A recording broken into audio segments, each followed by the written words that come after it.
Bien, buen día, mi nombre es Monzón Beatriz, soy cursante del curso El abordaje de la historia.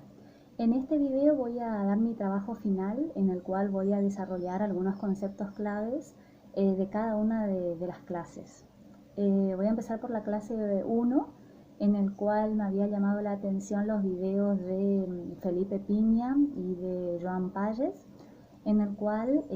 ambos hablaban sobre nuestra manera de enseñar la historia. En el caso de Felipe Piña, consideraba que por ahí siempre hablamos de héroes de la patria o representamos a dichos actores sociales como que si fuesen unos héroes, entre comillas, y por ahí dejamos de lado que tengan un pensamiento crítico también o otra mirada sobre ese mismo personaje, porque tendemos más a cubrirlos y a quedarnos con la parte linda, si se quiere, de algún acontecimiento histórico, sea cual fuese el tema que estemos desarrollando en historia. Por lo general sucede eso con las fechas patrias o con las efemérides, mencionaba él como ejemplo. En el caso del video que habíamos visto de Joan Palles, él ahí mencionaba, por ejemplo, a las minorías que no son por ahí muy desarrolladas en los libros de textos o en nuestras propias clases de historia, como por ejemplo las minorías étnicas, las minorías religiosas, a mujeres y niños. Son todos grupos sociales que por lo general no suelen tratarse con la mayor intensidad que deberían de desarrollarse por todo el contexto histórico que habría también detrás de esas minorías sociales. Entonces eso yo rescaté de ambos videos de la clase 1. También en dicha clase se mencionaba sobre los nuevos abordajes de la historia, las nuevas maneras de abordar la historia en los niveles primarios y secundarios. En mi caso, como soy docente del secundario, en la parte del abordaje de la historia desde ese nivel, rescato en la parte que hablaba sobre que en los años 1937 a 1957 no se desarrollaba o no se hablaba de las partes de los problemas sociales que acontecía en ese momento en nuestro país. Es como que se lo dejaba de lado. Y sí cambió a partir de la década del 80 en adelante, en el cual sí ya empezamos a interesarnos más y a contextualizar más el contenido de la historia, pero con la propia realidad del chico, o sea, del estudiante en este caso, para que ellos logren entablar una relación de pensamiento crítico, que justamente ese es un concepto de la clase siguiente, que es de la clase 2, en el cual hablábamos sobre cómo funcionaba el conocimiento histórico por un lado y el pensamiento crítico por el otro en nuestras clases de historia. Entonces ahí me da el hincapié para poder desarrollar ambos conceptos de esta clase 2.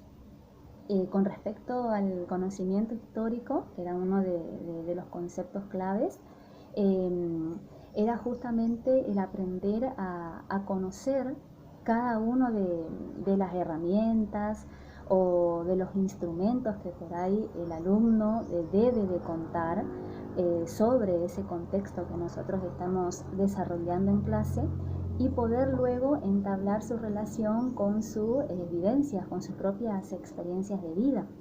que justamente eso va junto de la mano con el pensamiento crítico. Este pensamiento crítico es una habilidad, una capacidad que se debe de hacer con el desarrollo justamente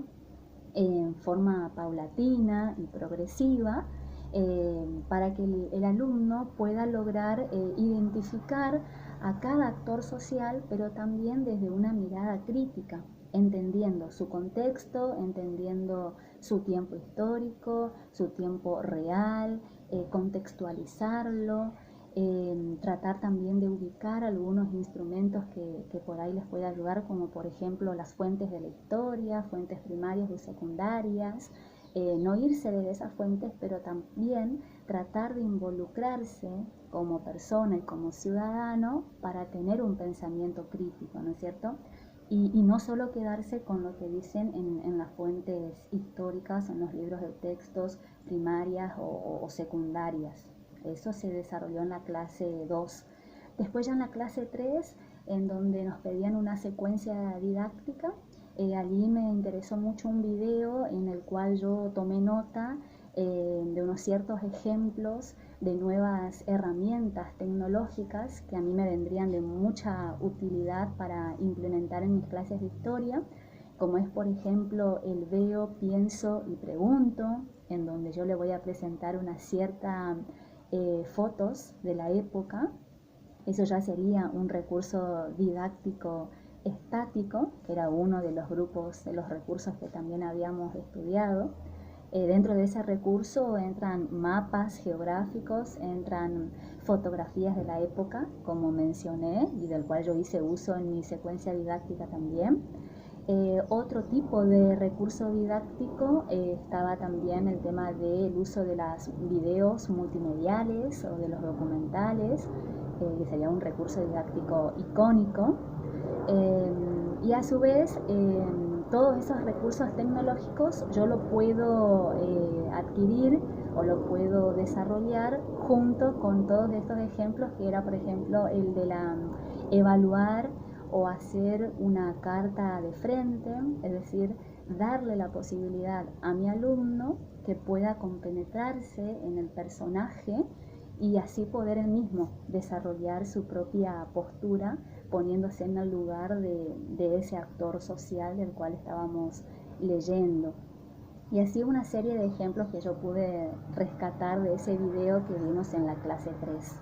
Después ya en la clase 4, que es la anteúltima, era sobre el uso de las TICs en el desarrollo de nuestras clases de historia, en donde yo justamente comenté en el foro de que sí, me interesó el uso de estos recursos didácticos, como ser por ejemplo los multimediales y también el de los icónicos, como ser el uso de las fotografías de la época, mapas geográficos y dibujos. Y hasta ahí llegó mi exposición de hoy. Muchas gracias.